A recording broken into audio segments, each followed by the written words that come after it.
السلام علیکم ورحمۃ اللہ وبرکاتہ۔ وعلیکم السلام ورحمۃ اللہ وبرکاتہ۔ ان الحمد للہ نحمده ونستعینه ونستغفره ونعوذ باللہ من شرور انفسنا ومن سیئات اعمالنا، من يهده الله فلا مضل له ومن يضلل فلا هادي له،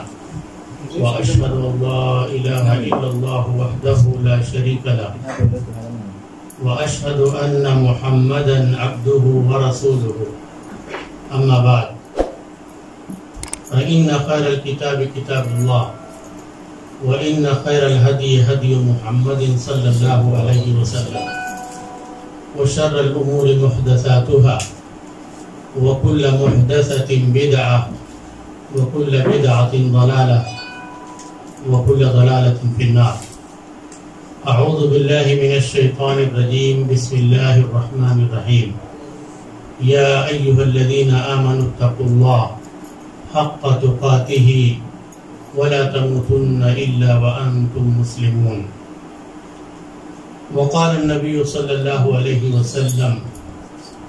سبعة يظلهم الله في ظله يوم لا ظل إلا ظله۔ حاضرین مجلس، سب سے پہلے ہم اور آپ اللہ رب العزت کی تعریف اور توصیف اور اس کے شکر گزار ہیں، جس نے ہم اور آپ کو اس طرح کی دینی مجلس منعقد کرنے کی توفیق دی، اور میرے لیے بھی شرف کی بات ہے کہ آپ لوگوں کے سامنے دین کی کچھ باتیں رکھ سکوں۔ اللہ تبارک و تعالیٰ سے دعا ہے کہ ہم تمام لوگوں کو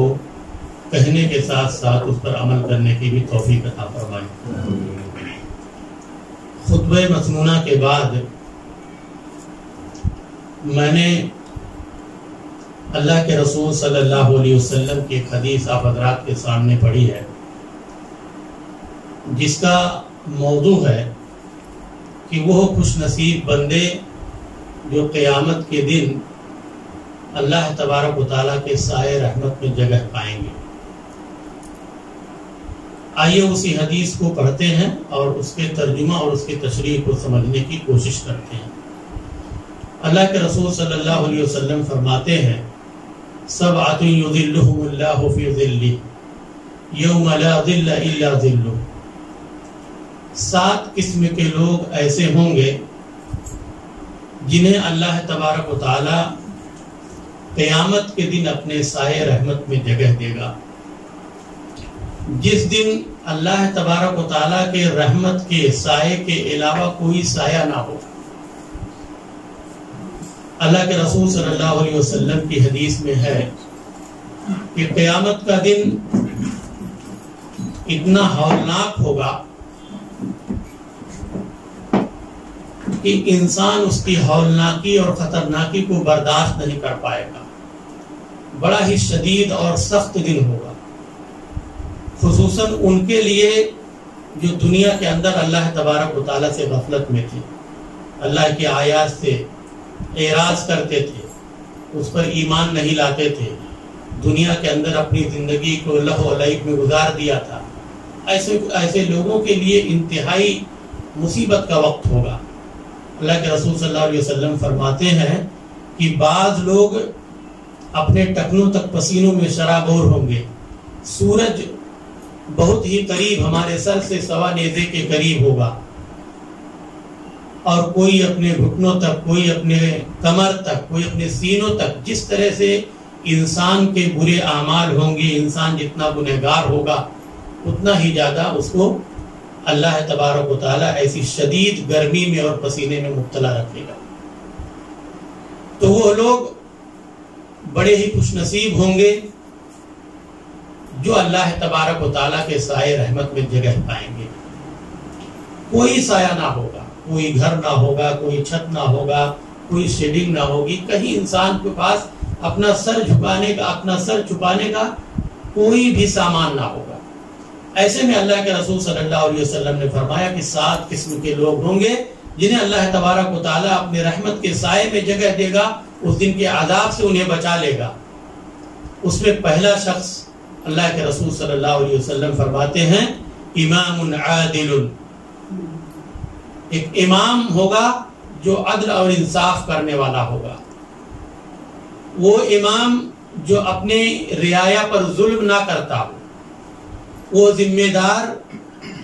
جس کے انڈر میں لوگ کام کرتے ہوں تو ان کو عدل و انصاف کے ساتھ ان کے ساتھ معاملہ کرتا ہو،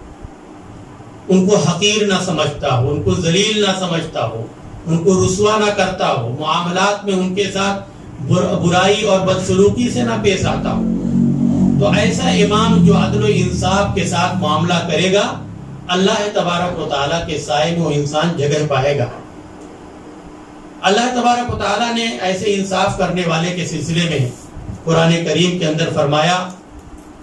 جیسا کہ حضرت داؤد علیہ السلام کے بارے میں اللہ نے فرمایا یا داؤد انا جعلناک خلیفۃ فی الارض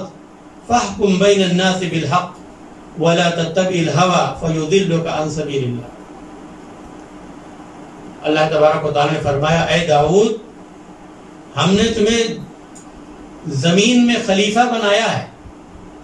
تمہیں لوگوں کا امام بنایا ہے، حاکم بنایا ہے، تم کو اللہ تبارک و تعالیٰ کی طرف سے پیغام ملتا ہے، وحی آتی ہے، تمہارا کام ہے کہ لوگوں کو اللہ کا پیغام پہنچا دو، خود بھی اس پر عمل کرو اور دوسروں کو اس پر عمل کرنے کے لیے ابھارو، اللہ تبارک و تعالیٰ کی خلافت کا حق ادا کرو۔ فاحکم بین الناس بالحق، تو لوگوں کے درمیان آپ حق کے ساتھ فیصلہ کریں، ظلم نہ کریں، ولا تتبع الہوى، اور اپنے خواہشات کی پیروی نہ کریں، فیضلک عن سبیل اللہ، کہ یہ چیز تمہیں اللہ تبارک و تعالیٰ کے راستے سے بھٹکا دے۔ یہ بات کس سے کہی جا رہی ہے؟ یہ نبی ہے اللہ تبارک و تعالیٰ کے، پیغمبر رسول ہیں، ان کو یہ تنبیہ کی جاتی ہے کہ لوگوں کے درمیان حق کے ساتھ فیصلہ کریں، عدل کا معاملہ کریں، ظلم سے نہ پیش آئیں، اور اگر اپنی خواہشات کی آپ پیروی کریں گے، اپنی منمانی کریں گے تو اللہ تعالیٰ آپ کو بھی راستے سے گمراہ کر دے گا۔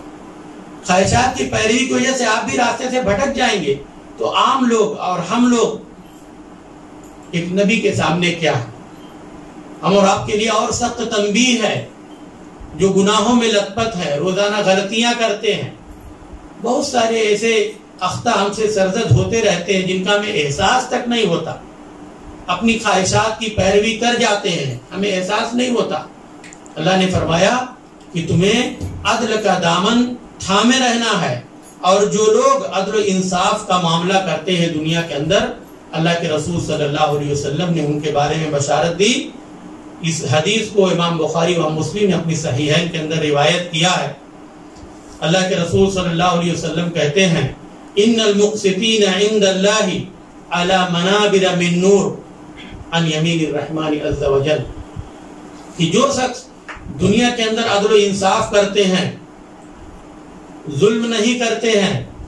لوگوں کے درمیان حق کے ساتھ فیصلہ کرتے ہیں، وہ اللہ تبارک و تعالیٰ کے یہاں نور اور روشنی کے منبر پر ہوں گے۔ اللہ تبارک و تعالیٰ انہیں نور کے تاج پر رکھے گا، تخت پر رکھے گا، تاکہ ان کی عزت و تکریم ہو، لوگ جانے کہ یہ دنیا کے اندر عدل و انصاف کرنے والا انسان تھا۔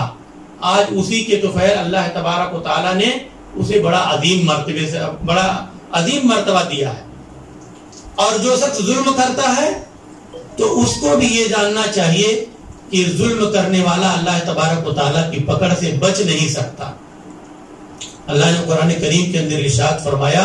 وَلَا تَحْسَبَنَّ اللَّهَ غَافِلًا عَمَّا يَعْمَلُ الظَّالِمُونَ إِنَّمَا يُؤَخِّرُهُمْ لِيَوْمٍ تَشْخَصُ فِيهِ الْأَبْصَارُ، کہ جو لوگ ظلم کرتے ہیں دنیا کے اندر،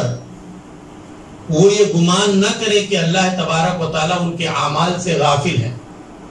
اللہ تبارک و تعالیٰ کو نہیں معلوم ہے، نعوذ باللہ۔ وہ ایسا سوچے نہ، اللہ تبارک و تعالیٰ ان کو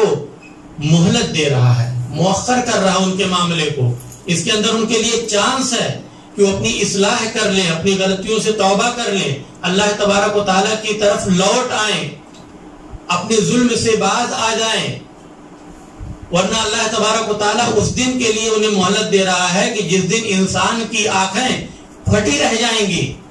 انسان کو اپنی آنکھوں پر بھروسہ نہیں ہوگا، جو منظر دیکھے گا قیامت کے دن، جو ہولناکی ہوگی، جو عذاب کا ماحول ہوگا، اس کو دیکھ کر کے انسان دم بخود رہ جائے گا، حیرت میں رہ جائے گا، اور وہ کچھ نہ کر سکے گا اپنے بچاؤ کے لیے۔ اس لیے دنیا کے اندر رہتے ہوئے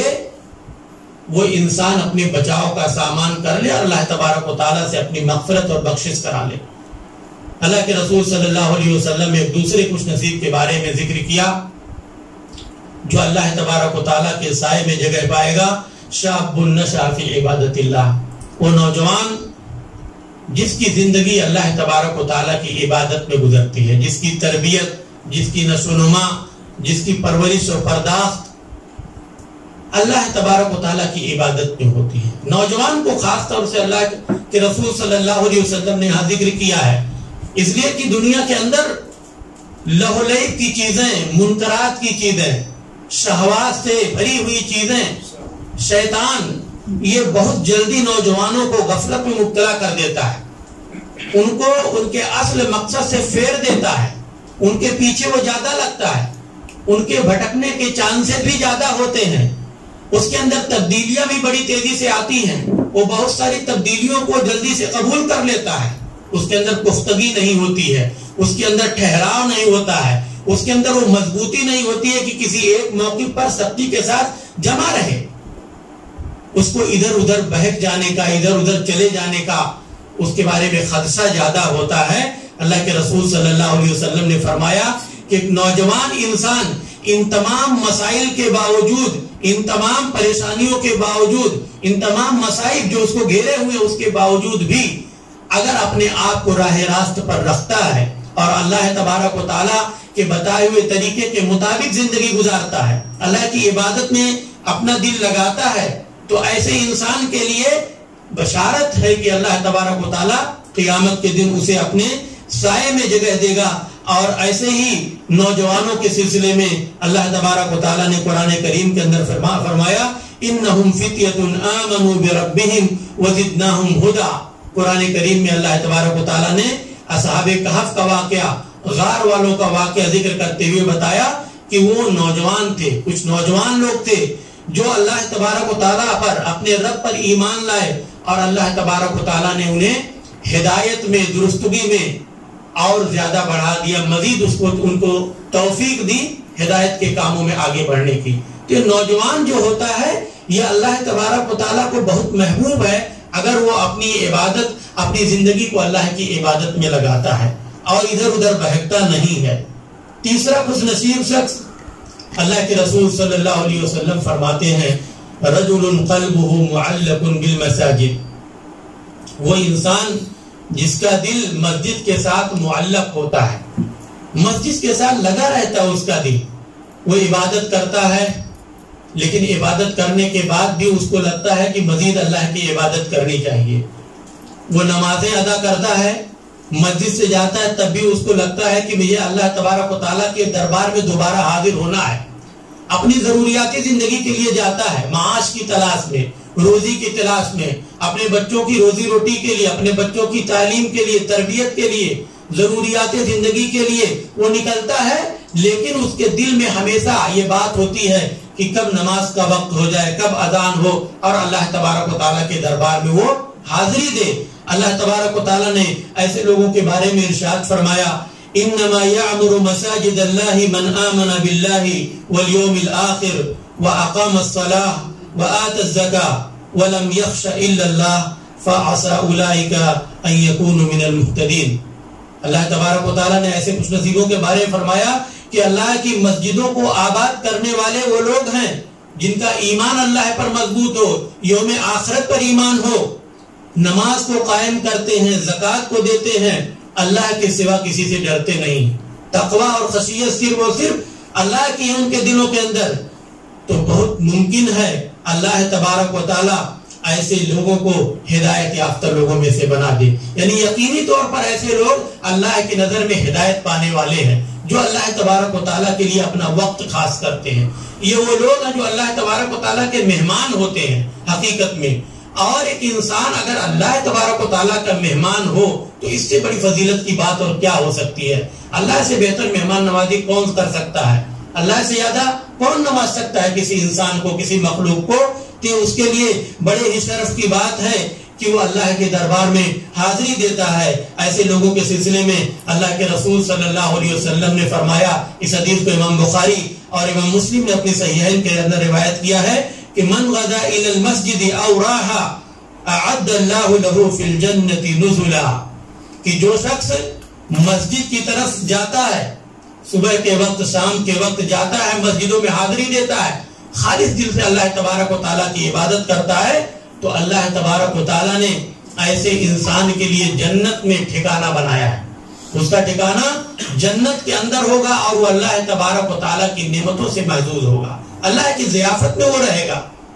تو ایسا خوش نصیب انسان اللہ تبارک و تعالیٰ کے سائے میں جگہ پائے گا.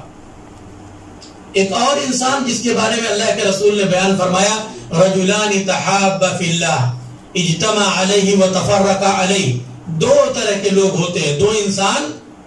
جو آپس میں ایک دوسرے سے محبت کرتے ہیں اللہ کی رضا کی خاطر. ایک دوسرے سے الگ بھی ہوتے ہیں, جدا بھی ہوتے ہیں, تب بھی اللہ کی محبت ہی قائم رہتی ہے ان کے درمیان. پوری زندگی ان کے آپس میں ایک دوسرے سے تعلقات ہیں, دوستی ہیں, لین دین ہیں, عبادتیں ہیں, رشتے ہیں, ساری چیزیں اللہ تبارک و تعالیٰ کی رضا کے لیے, اس کی محبت کی بنا پر. جو بھی کام کرتے اس لیے کرتے کہ اللہ اس سے خوش ہو جائے. آپس میں تعلقات اس لیے رکھتے ہیں کہ دونوں کو اللہ تبارک و تعالیٰ سے محبت ہے, اللہ پر ان کا ایمان پختہ ہے, سچا ہے. وہ الگ بھی ہوتے ہیں تو اللہ تبارک و تعالیٰ کی محبت ہے, یہاں تک کہ ان میں سے اگر کوئی ایک دنیا سے چلے بھی جاتا ہے تو دونوں تعلقات اللہ کی محبت کی بنیاد پر ہوتے ہیں. وہ محبت ختم نہیں ہوتی. اس کے جانے کے بعد اس کا دوست اس کو یاد بھی کرتا ہے, اس محبت کو یاد کرتا ہے, اور اس کے پیٹھ پیچھے اس کے چلے جانے کے بعد اس کی مغفرت کی دعائیں کرتا ہے. یہ بڑی عظیم نعمت ہے. ایک انسان جو اس دنیا سے گزر جاتا ہے اس کے لیے اس سے بڑی کوئی نعمت ہو ہی نہیں سکتی کہ دنیا میں رہنے والے اس کے محاسن کو یاد کریں, اس کی اچھائیوں کو یاد کریں, اس کے لیے دعائیں مغفرت کریں, اللہ تبارک و تعالیٰ سے دعا کریں کہ اللہ اگر اس کو کوئی تکلیف ہے, کوئی پریشانی ہے تو اللہ تو اسے معاف کر دے, اسے جنت الفردوس میں جگہ دے. ایسا انسان بڑا ہی خوش نصیب ہوتا ہے. اللہ کے رسول صلی اللہ علیہ وسلم نے فرمایا کہ اس انسان کو اللہ کے سائے میں جگہ ملے گی ایسے وقت میں جب کوئی سایہ نہ ہوگا. ایسے ہی خوش نصیب کے سلسلے میں اللہ کے رسول صلی اللہ علیہ وسلم فرماتے ہیں, من احب للہ وابغض للہ وعات للہ ومنع للہ فقد استکمل الایمان. اللہ کے رسول صلی اللہ علیہ وسلم فرماتے ہیں کہ جو انسان اللہ کے واسطے محبت کرتا ہے اور اللہ کے واسطے ہی بغض کرتا ہے, یعنی وہ اللہ تبارک و تعالیٰ سے محبت کرتا ہے تو اللہ کے خلاف جو انسان ہوتا ہے, جو بدعت کرتا ہے, شرک کرتا ہے, اللہ سے محبت نہیں کرتا ہے, اس سے بغض رکھتا ہے, اس کو ناپسند کرتا ہے اللہ کے خاطر, اور اللہ کے راستے میں اگر دیتا ہے تو اللہ کی رضا کے خاطر, اور اگر روکتا بھی ہے تب بھی اللہ کی رضا کے لیے, یعنی اس کا انفاق جو ہے اللہ کے راستے کے علاوہ دوسرے راستے میں نہیں ہوتا, ناجائز راستے میں نہیں ہوتا, ناجائز مد میں وہ خرچ نہیں کرتا ہے, حرام میں وہ خرچ نہیں کرتا ہے. تو دیتا ہے تو اللہ کو خوش کرنے کے لیے, اور روکتا بھی ہے تو اللہ تبارک و تعالیٰ کو خوش کرنے کے لیے. اللہ کے رسول صلی اللہ علیہ وسلم نے فرمایا کہ ایسا انسان اپنے ایمان کو مکمل کر لیتا ہے. وہ کامل الایمان شخص ہے جس کے اندر یہ نشانیاں پائی جاتی ہیں. اسی طرح سے اللہ کے رسول صلی اللہ علیہ وسلم ایک دوسری حدیث کے اندر ارشاد فرماتے ہیں, والذی نفسی بیدہ لا تدخلوا الجنہ حتی تؤمنوا ولا تؤمنوا حتی تحابوا اولا ادلکم علی شیء اذا فعلتموه تحاببتم افشوا السلام بینکم. اللہ کے رسول صلی اللہ علیہ وسلم فرماتے ہیں کہ قسم ہے اس رب کی جس کے ہاتھ میں میری جان ہے, جو میری جان کا مالک ہے, جو جان کو دینے والا ہے, لینے والا بھی ہے, اس کی قسم تم جنت کے اندر داخل نہیں ہو سکتے اس وقت تک جب تک کہ تمہارے اندر ایمان نہ پیدا ہو جائے، جب تک کہ تم ایمان والے نہ بن جاؤ۔ اور پھر اللہ کے رسول نے فرمایا اور تم ایمان والے نہیں بن سکتے جب تک کہ تمہاری آپس میں ایک دوسرے کے ساتھ محبت نہ ہو جائے۔ ایک دوسرے کو پسند کرو، محبت کرو اللہ کی خاطر، ایک دوسرے کا ساتھ دو اللہ کی خاطر، ایک دوسرے سے رشتہ داری کرو اللہ کی خاطر، ایک دوسرے کے کام آؤ اللہ کی خاطر، تو یہ تمہارے لیے اللہ کا ایمان جو ہے مضبوط ہوگا تمہارے دلوں کے اندر۔ پھر اللہ کے رسول صلی اللہ علیہ وسلم فرماتے ہیں کہ کیا میں تمہیں ایک ایسی چیز نہ بتا دوں کہ اگر تم اس پر عمل کرنے لگو تو تمہارے درمیان محبت پھیلنے لگے گی، تمہارے درمیان محبت کا رشتہ مضبوط ہونے لگے گا۔ اللہ کے رسول صلی اللہ علیہ وسلم فرمایا افشوا السلام بینکم، تم اپنے درمیان سلام کو پھیلاؤ، ایک دوسرے سے سلام کرو۔ السلام علیکم ورحمۃ اللہ وبرکاتہ کہنے سے آپ اس کے بارے میں سوچتے بھی نہیں ہیں، لیکن آپ وہ کلمہ کہہ دینے سے اپنے سامنے والے کو ایک اچھی دعا دے دیتے ہیں۔ السلام علیکم ورحمۃ اللہ وبرکاتہ، کہ تمہارے اوپر اللہ تبارک و تعالیٰ کی سلامتی ہو، اس کی رحمت ہو، اس کی برکتیں ہو، اللہ تمہیں سلامتی کے ساتھ رکھے، امن کے ساتھ رکھے، اپنی حفاظت میں رکھے، تمام برائیوں سے محفوظ رکھے، تمام امراض سے محفوظ رکھے، ہر طرح کی پریشانیوں سے محفوظ رکھے۔ اللہ تبارک و تعالیٰ، اللہ کے رسول نے فرمایا یہ دعا جب تم پھیلاؤ گے تو اس سے تمہارے دلوں کے اندر محبتیں بڑھیں گی، تمہارا ایمان تازہ ہوگا، تم ایک دوسرے سے قریب آؤ گے، تم ایک دوسرے کے حقوق کو ادا کرنے کے لیے تڑپ رکھو گے، تم ایک دوسرے سے رشتے کو مضبوط رکھو گے۔ تو ایسا خوش نصیب شخص، ایسے دو لوگ جو آپس میں ایک دوسرے سے ربط تعلق رکھتے ہیں، ایک دوسرے سے محبت کرتے ہیں اللہ تبارک و تعالیٰ سے محبت کی بنیاد پر، اور ایک دوسرے سے الگ بھی ہوتے ہیں تو اسی اللہ کی رضا اور محبت کی خاطر۔ اور ایک اور شخص بڑا خوش نصیب ہے جس کے بارے میں اللہ کے رسول صلی اللہ علیہ وسلم نے فرمایا رجل دعته امرأة ذات منصب و جمال فقال انی اخاف اللہ، ایک انسان جسے کوئی عورت، ایسی عورت جو مالدار بھی ہے، منصب بھی اس کے پاس ہے، عہدہ ہے، مرتبہ ہے، خوبصورتی بھی ہے، ایسی عورت کے اندر برائی کا جذبہ پیدا ہوتا ہے، اور ایسی عورت کسی انسان کو ورگلاتی ہے، بہکاتی ہے، برائی کرنے پر مجبور کرتی ہے، اسے اپنی جانب برائی کے لیے دعوت دیتی ہے۔ یہ بڑا ہی عظیم امتحان کا مرحلہ ہوتا ہے انسان کے لیے، انسان کے لیے آسان نہیں ہوتا۔ ایک نوجوان کے لیے ایسے موقع پر اپنے نفس کو کنٹرول کرنا آسان نہیں ہوتا، لیکن ایسے وقت میں بھی ایک انسان اگر یہ کہتا ہے کہ مجھے ایسی برائیوں کی ضرورت نہیں ہے، انی اخاف اللہ،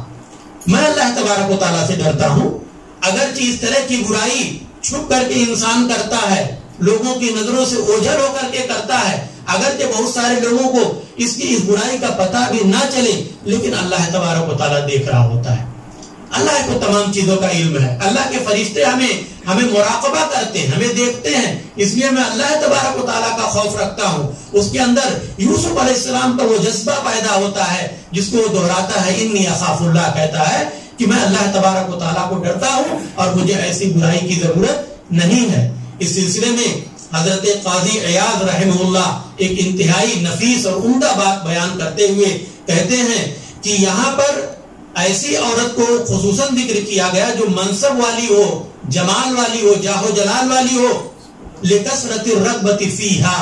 اس لیے کہ اس طرح کی عورتوں کے سلسلے میں لوگوں کی رغبت زیادہ ہوتی ہے، چاہے اس کے جمال کی خواہش ہے، چاہے اس کے مال و دولت کی خواہش ہے۔ ان تمام اسباب کی وجہ سے انسان راغب ہوتا ہے، چاہتا ہے، وہ عسر حصولہا، اور اس طرح کی چیزوں کا حاصل ہونا بھی مشکل ہوتا ہے کہ انسان کو خوبصورتی بھی ملے، مالداری بھی ملے، جائیداد بھی ملے، منصب بھی مل جائے، آسان نہیں ہوتا۔ بہت کم لوگوں کے اندر اتنی صفات جمع ہوتی ہیں، اور اس کے بعد بھی اتنی تمام صفات جمع ہونے کے بعد بھی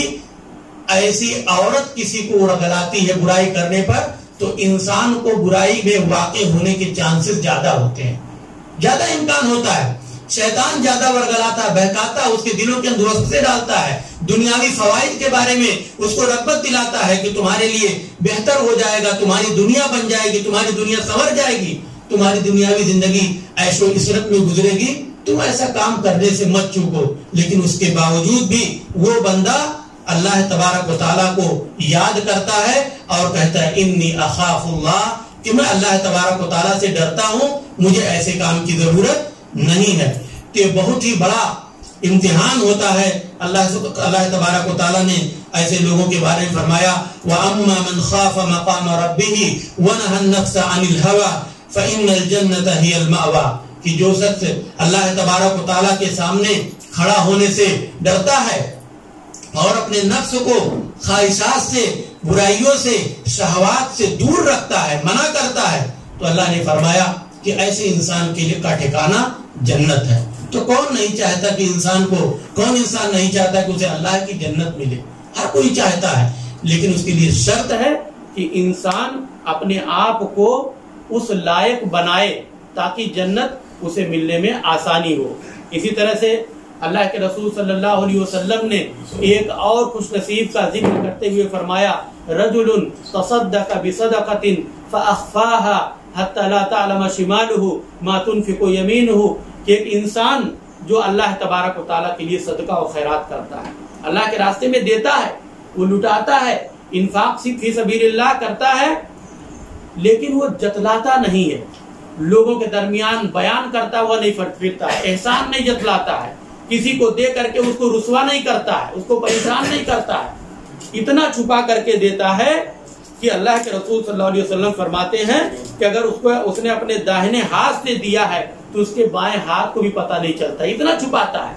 یہ انتہائی درجہ خفیہ دینے کی ایک مثال اللہ کے رسول نے بیان کی ہے، دائیں ہاتھ سے دیا تو بائیں ہاتھ کو بھی نہ پتہ چلے۔ ایسا نہیں کہ نہیں معلوم پڑتا، لیکن بہت زیادہ کوشش کرتا ہے کہ یہ اللہ کے واسطے ہے، وہ جانتا ہے، بس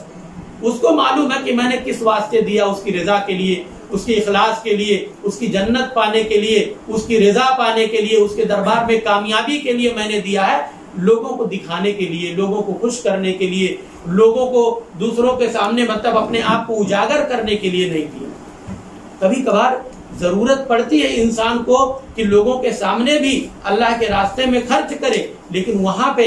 جو نیت ہونی چاہیے انسان کی وہ یہ کہ اس کے دینے سے دوسروں کے دلوں میں بھی حوصلہ پیدا ہو اللہ کے راستے میں خرچ کرنے کا، کہ وہ دے رہا تو دوسرے بھی دیں گے، تیسرے بھی دیں گے۔ اگر یہ جذبہ ہے، لوگوں کو انفاق پر ابھارنے کا جذبہ ہے، تو ٹھیک ہے انسان دے، جہرن دے، سرن دینے کی کوئی بات نہیں ہے ایسے وقت میں، لیکن اس کا دل صاف ہونا چاہیے۔ لیکن جو شخص اللہ تبارک و تعالیٰ کے واسطے دیتا ہے اور اللہ تعالیٰ سے ہی اس کا بدلہ چاہتا ہے، کسی انسان سے اس کے بدلہ نہیں چاہتا، تعریف نہیں چاہتا ہے، تو احسان جتلانا نہیں چاہتا ہے، تو اللہ کے رسول صلی اللہ علیہ وسلم نے فرمایا کہ ایسا انسان اللہ تبارک و تعالیٰ کے سائے میں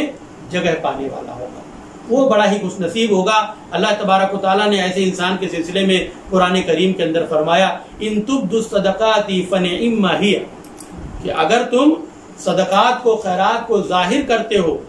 یہ اچھی بات ہے، بہتر ہے، تمہارا مقصد یہ ہے کہ دوسرے لوگ بھی تمہیں دیکھ کر کے اس کار خیر میں شریک ہو، بڑھ چڑھ کر کے دیں، دکھاوا مقصود نہیں ہے، ریاکاری مقصود نہیں ہے۔ اور پھر اللہ نے خصوصاً ذکر کیا ہے صدقات کو چھپا کر دینے والوں کو، وَإِن تُخْفُوهَا وَتُؤْتُوهَا الْفُقَرَاءَ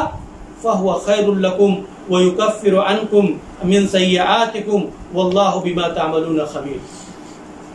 لیکن اگر تم اس کو چھپا کر کے دیتے ہو، مخفی کرتے ہو، کسی کو پتہ نہیں چلتا ہے، اور فقراء کو دیتے ہو، تو اللہ نے فرمایا یہ بہت ہی عظیم چیز ہے، بہت ہی بہتر ہے، اللہ تبارک و تعالیٰ کو پسند ہے، اور اللہ اس کے ذریعے تمہارے گناہوں کا کفارہ کرتا ہے، گناہوں کو معاف کرتا ہے، اور اللہ تبارک و تعالیٰ علم رکھنے والا ہے تمہارے عملوں کے بارے میں، اسے خبر ہے، اسے معلوم ہے تم کس مقصد سے دے رہے ہو، سب کچھ پتا ہے۔ انہ علیم بذات الصدور، کہ وہ دلوں کے راز کو، دلوں کے بھید کو بھی جاننے والا ہے، اس کے اوپر کوئی چیز مخفی رہنے والی نہیں ہے۔ تو یہ بڑی عظیم نعمت ہے کہ انسان انفاق فی سبیل اللہ کرتا ہے اخلاص کے ساتھ، تو اللہ تبارک و تعالیٰ کے سائے میں وہ شخص جگہ پانے کا مستحق ہوتا ہے۔ اور اس حدیث کا جو آخری ٹکڑا ہے اور جو آخری وہ شخص ہے جو بڑا خوش نصیب ہوگا، اس کے بارے میں اللہ کے رسول صلی اللہ علیہ وسلم فرماتے ہیں رجل ذکر اللہ خالیا ففاضت عیناہ، وہ خوش نصیب جو اللہ تبارک و تعالیٰ کو یاد کرتا ہے اکیلے میں، اکیلا ہے، مسجد کے کسی زاویے میں ہے، رات کے اندھیرے میں ہے، تہجد کا وقت ہے، قیام اللیل کرتا ہے، یا اپنے گھر میں اپنے دربار میں کسی زاویے میں بیٹھ گیا، اکیلا ہے، اللہ کو یاد کر رہا ہے، اور اللہ کو یاد کرتے کرتے وہ انسان رو پڑتا ہے، اس کے آنکھوں سے آنسو جاری ہو جاتے ہیں، اللہ کی خاطر، اللہ تبارک و تعالیٰ کے مقام کو سوچ کر کے، اپنی غلطیوں کو سوچ کر کے وہ کہتا ہے کہ اللہ میں تیرا گنہگار بندہ ہوں، میں تجھ سے مغفرت چاہتا ہوں، میں سیئات اور خطایا کا مرکب ہوں، مجھ سے غلطیاں ہوتی ہیں، میں انسان ہوں، لیکن میں اس غلطیوں کی معافی تجھ سے چاہتا ہوں، تو مجھے بخش دے، تو رحم کرنے والا ہے، تیری مغفرت اگر ہو گئی تو میں کامیاب ہو گیا، اگر تیری مغفرت سے میں محروم ہو گیا تو مجھے کوئی بچانے والا نہیں ہوگا تیرے عذاب سے۔ ایسا انسان جو اللہ تبارک و تعالیٰ کو یاد کر کے رو پڑتا ہے، آنسو جاری ہو جاتے ہیں، کوئی ریاکاری نہیں ہے، خالصۃ لوجہ اللہ یہ کام کرتا ہے، تو اللہ کے رسول صلی اللہ علیہ وسلم نے فرمایا کہ ایسے انسان کو اللہ تبارک و تعالیٰ اپنے سائے میں جگہ دے گا، کیونکہ وہ انسان اللہ تبارک و تعالیٰ کے ڈر، خوف، خشیت اور اخلاص کے ساتھ یاد کر رہا ہے۔ ایسے ہی لوگوں کے بارے میں اللہ تبارک و تعالیٰ نے قرآن کریم کے اندر ارشاد فرمایا، انما المؤمنون الذین اذا ذکر اللہ وجلت قلوبهم واذا تلیت علیہم آیاتہ زادتہم ایمانا وعلی ربہم یتوکلون، کہ مومنوں کی مثال اللہ تبارک و تعالیٰ نے یہ بیان کی ہے کہ مومن کون لوگ ہیں کہ جن کے سامنے جب اللہ تبارک و تعالیٰ کا ذکر کیا جاتا ہے، اذا ذکر اللہ وجلت قلوبهم، تو ان کے دل نرم پڑ جاتے ہیں، ان کے دلوں کے اندر اللہ کا خوف پیدا ہو جاتا ہے، وہ اللہ کے ڈر سے کانپ جاتے ہیں، ان کے دل کی دنیا بدل جاتی ہے اللہ کا ذکر آتے ہی، اور جب اللہ تبارک و تعالیٰ کے آیتوں کی تلاوت کی جاتی ہے، پڑھی جاتی ہے، تو اس سے ان کا ایمان بڑھ جاتا ہے، ایمان تازہ ہوتا ہے، ایمان پھر سے بڑھ جاتا ہے، اور ایمان کے اندر زیادتی ہوتی ہے، اور اپنے رب پر ہی وہ لوگ بھروسہ کرنے والے ہیں۔ تو یہ کون ہے جو اللہ تبارک و تعالیٰ کو یاد کرتا ہے؟ اسی طرح سے ایک دوسری آیت کے اندر اللہ تبارک و تعالیٰ نے فرمایا، وَإِذَا سَمِعُوا مَا أُنزِلَ إِلَى الرَّسُولِ تَرَىٰ أَعْيُنَهُمْ تَفِيضُ مِنَ الدَّمْعِ مِمَّا عَرَفُوا مِنَ الْحَقِّ يَقُولُونَ رَبَّنَا آمَنَّا فَاكْتُبْنَا مَعَ الشَّاهِدِينَ۔ مومنوں کے بارے میں، اللہ تبارک و تعالیٰ کا ذکر کرنے والوں کے بارے میں یہاں اللہ نے فرمایا کہ جب وہ سنتے ہیں ان آیات کو، اس وحی کو جو اللہ کے رسول صلی اللہ علیہ وسلم پر نازل کی جاتی ہے، اتاری جاتی ہے، تو آپ دیکھیں گے کہ ایسے لوگوں کی آنکھیں نم ہو جاتی ہیں، ایسے لوگوں کی آنکھوں میں آنسو آ جاتے ہیں اللہ تبارک و تعالیٰ کی آیات کو سن کر کے،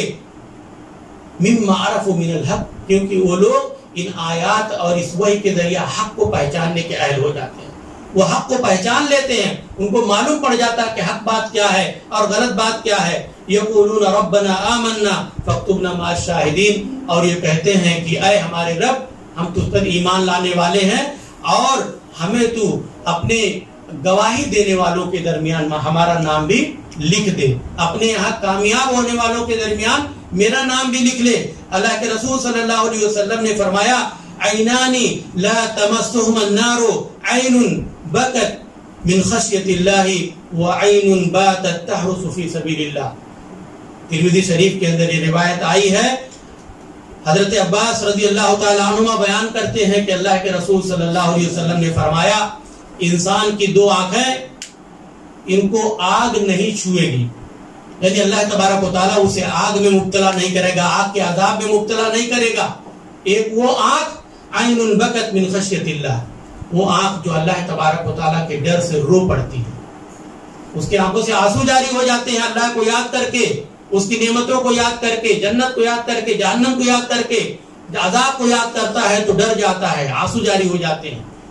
جنت کو یاد کرتا ہے تو خوش ہو جاتا ہے اللہ تبارک تعالیٰ کی بشارت کو سن کر کے۔ وَعَيْنٌ بَاتَتْ تَحْرُسُ فِي سَبِيلِ اللَّهِ، اور ایک وہ آنکھ جو اللہ تبارک و تعالیٰ کے راستے میں، اللہ تبارک و تعالیٰ کی حدود کی حفاظت کرنے کے لیے، ہے نا، اسلامی حدود کی حفاظت کرنے کے لیے وہ اللہ کے راستے میں جاگتی ہے، سوتی نہیں ہے، بیدار رہتی ہے، تاکہ اللہ تبارک و تعالیٰ کے حدود پر کوئی انسان حملہ نہ کر دے۔ اللہ تبارک و تعالیٰ کے احکام کو بجا لانے کے لیے وہ جاگتا ہے، اپنا وقت اس کے اندر دیتا ہے۔ تو ایسے لوگوں کو یا ایسی آنکھوں کو کوئی بھی آگ جلا نہیں سکتی، اور ان کو وہ آگ کا عذاب نہیں ہوگا۔ لیکن اس کے مقابلے میں اللہ تبارک و تعالیٰ نے بیان کیا کہ ایسے لوگ بھی ہیں دنیا کے اندر جن پر اللہ کی آیتیں پڑھی جاتی ہیں، قرآن کو سنتے ہیں، تلاوت کرتے بھی ہیں، لیکن ان کے دل سنگ دل ہو گئے ہیں، پتھر جیسے ہو گئے، کوئی اثر نہیں ہوتا ہے۔ ایسے لوگوں کے لیے اللہ تبارک و تعالیٰ کی وعید ہے، فویل للقاسیۃ قلوبہم من ذکر اللہ اولئک فی ضلال مبین، کہ وہ لوگ جن کا دل پتھر ہو گیا ہے، سنگ دل ہو گئے ہیں، اللہ تبارک و تعالیٰ کے ذکر سے، اللہ کا ذکر نہیں کرتے، اللہ کو یاد نہیں کرتے، اللہ کا ذکر آنے پر ان کے اندر کچھ اثر ہی نہیں ہوتا، سنگ دل ہو چکے ہیں۔ ایسے لوگ کھلی ہوئی گمراہی کے اندر ہیں۔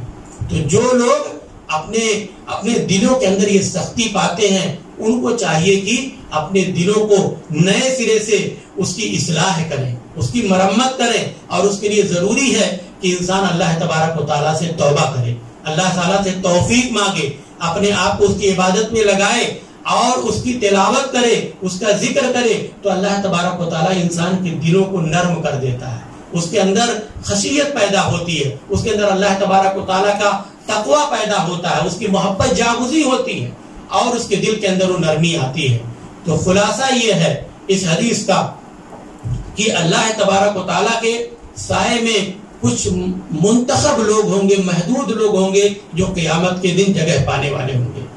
وہ قیامت کا دن جس کی ہولناکی انسان تصور نہیں کر سکتا ہے،